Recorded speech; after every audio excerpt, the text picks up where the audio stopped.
Hi, it's Leslie here from the Balance Saddle Company, just giving you a little one of the tips and wrinkles to share. This came up because I was talking to our local master saddler who we sometimes use for repairs and flocking adjustments.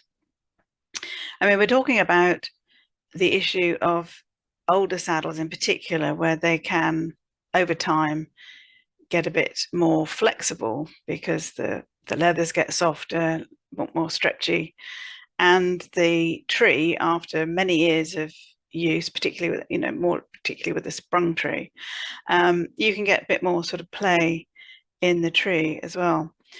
And one of the things that he said, and just as a reminder, I thought it'd be worth just sharing it, is how often he sees when he tests trees, he can see how they can sometimes flex slightly unevenly, so that one side will flex slightly more than the other. And he is making the point that it's so common when you see people mounting the horse from the ground and using the cantle to sort of pull themselves up with. And of course, that puts most people still mount from the near side. So it puts quite a twist on the tree itself, a lot of extra stress when the offside cantle is grabbed and pulled to help somebody on the horse. So it's just a reminder, really, that, several things. Firstly, anytime one can avoid mounting the horse from the ground, it should be done, even if you've got a taller rider on a smaller horse.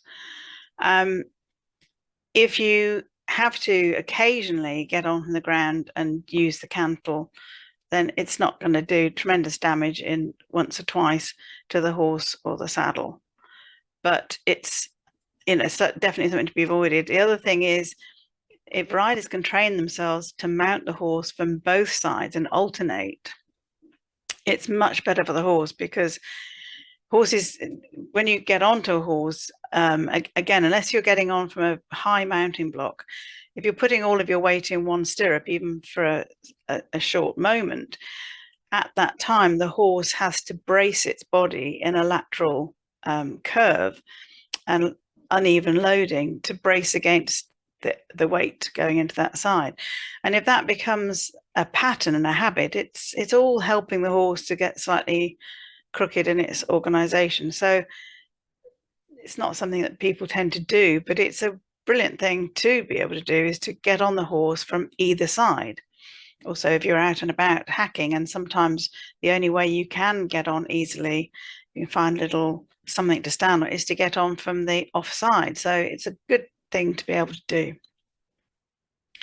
So normally, if you're having to mount from the ground, if you need to hold onto the saddle to help yourself in, if you can reach across the front at the top of the saddle and to the offside at the front, that is a far better place to be able to put your hand and actually help yourself up.